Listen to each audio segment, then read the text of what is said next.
సమాజం కూడా ఏమైపోతుంది అంటే ఒక 4 రోజుల డిస్కషన్లు వస్తే ఇలా రోల్ చేసుకుంటూ వీడియోలు చూసుకుంటూ వాళ్ళు కూడా చర్చించుకొని వదిలేస్తున్నారు. సమాజంలో మార్పు రావాల్సినటువంటి అవసరం ఉందండి. సమాజంలోకి రావాల్సిన మార్పు మినిస్ట్రీలో కాదు, సమాజంలో. సమాజం ఎందుకు ప్రశ్నించదు? సమాజం ఎందుకు ప్రశ్నించదండి? వాళ్ళ సోషల్ మీడియా ఉంది, కింద అంతా ఉన్నది.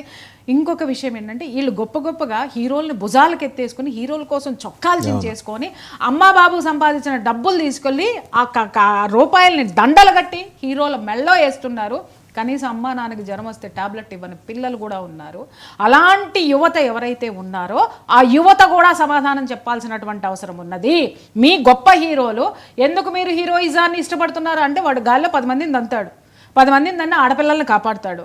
మరి కాపాడేటటువంటి ఆ కథలు ఏవైతే ఉన్నాయో అవి కథలేనా, లేకపోతే మీ హీరోలు కూడా దీంట్లో ఉన్నారా? ఉన్నప్పుడు వాళ్ళ ద్వారా కనీసం ఖండన రావాలి. ఖండన కాదండి, ఖండన ఎవరికి కావాలండి? నాకు అర్థం కాక అడుగుతా. ఎక్స్ప్లెనేషన్ కావాలి, వివరణ ఖచ్చితంగా కావాలి. ఎందుకంటే ఇది ఇక ముందు జరగవో, ఇలాంటివి రావో, రాకుండా చూసుకుంటామని చెప్పేటటువంటి సినిమా పెద్ద ఎవరు? Who is that black sheep? So మీరు ఇంత ఓపెన్ గా మాట్లాడుతున్నారు కాబట్టి what is your call on Bigg Boss? ఖచ్చితంగా నేను ఇప్పుడు అదే చెప్తున్నాను కదా సార్, నోరు విప్పి ఖచ్చితంగా వివరణ ఇచ్చి తీరాలి, డెఫినెట్గా ఇచ్చి తీరాలి. ఇవాళ మనం చూస్తున్న ప్రతి ఒక్కళ్ళు వ్యాపార రంగంగానే చూస్తున్నారు. ఆ బిగ్ బాస్ అనగానే నాకు ఇంకొకటి గుర్తొచ్చి నేను ఒక సెకండ్ పాజ్ తీసుకున్నాను. ఆ బిగ్ బాస్లో నడుస్తున్నది ఏంటండి? అది సమాజానికి ఏ విధంగానైనా ఉపయోగపడుతుందా అండి? ఆ బిగ్ బాస్ చూసిన తర్వాత బిగ్ బాస్ కంటెస్టెంట్లు అందరూ బయటికి వచ్చి ఎన్ని వేల కుటుంబాలని చంపేశారండి బెట్టింగ్ యాప్లు ప్రమోషన్ చేసి. వాళ్ళు బయటకు వచ్చి వాళ్ళ వేషధారణతోటి కానీ వాళ్ళు చేసేటటువంటి బిజినెస్ ప్రమోషన్స్ తోటి కానీ సమాజాన్ని ఎంత భ్రష్టు పట్టించి పక్కదోవ పెడుతున్నారండి. సమాజాన్ని నాశనం చేసేటటువంటి ఇలాంటి వాటికి ఎవరండి నేతృత్వం వహిస్తున్నది? ఒక సినిమా హీరో కాదా? నీ సినిమాల్లోనే ఆడదాన్ని కాపాడేస్తావు, నీ సినిమాల్లోనే శుద్ధులు చెప్తావు, నీ సినిమాల్లోనే అన్ని బాహాటంగా అదేంటి పెదరాయిలాగా తీర్పులు చెప్పేస్తావు. మరి సమాజానికి నువ్వు వదులుతున్న వాళ్ళు ఎవరు?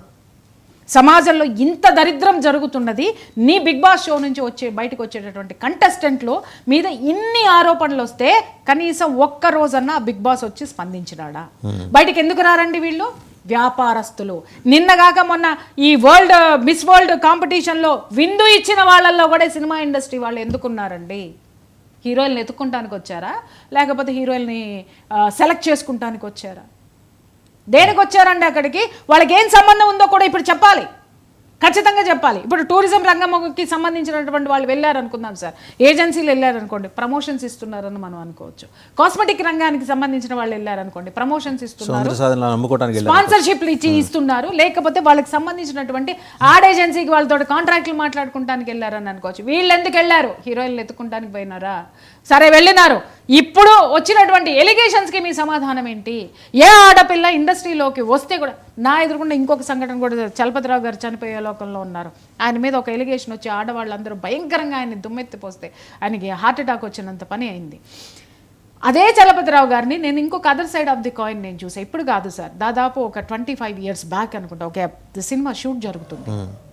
ఆ టైంలో నేను అక్కడ ఎవరినో కలవడానికి అని చెప్పేసి అని వెళ్ళినప్పుడు ఎవరో ఒక బాగా ఊరు నుంచి వచ్చినటువంటి తల్లిదండ్రులు ఒక 14 years పిల్లని పట్టుకొని వచ్చారు సినిమాల్లో చేర్పించడానికి అని చెప్పేసి అని వస్తే వీళ్ళు ఎవరెవరో మాట్లాడుతూ ఉన్నారు. ఆయన షూట్లో కూర్చొని ఉన్నారు, మాట్లాడుతున్నారు. నాకు చలపతిరావు గారికి ఏ విధమైనటువంటి పరిచయం కూడా లేదు.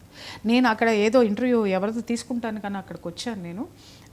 అక్కడి నుంచి అక్కడ ఏదో షూట్ జరుగుతుంది, ఆయన అక్కడ ఉన్నారు, అందుకని నేను కూడా అక్కడ ఉన్నా.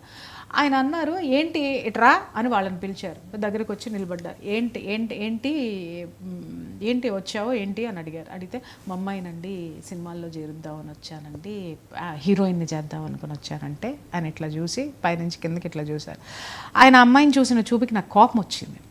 వెంటనే ఆయన ఒక మాట అన్నారు, సిగ్గుందా నీకు? ఇక్కడ చూడరా, ప్రతి ఒక్కడు టీ కప్పు మోసుకునేవాడి దగ్గర నుంచి కూడా ప్రతి ఒక్కడు కూడా నీ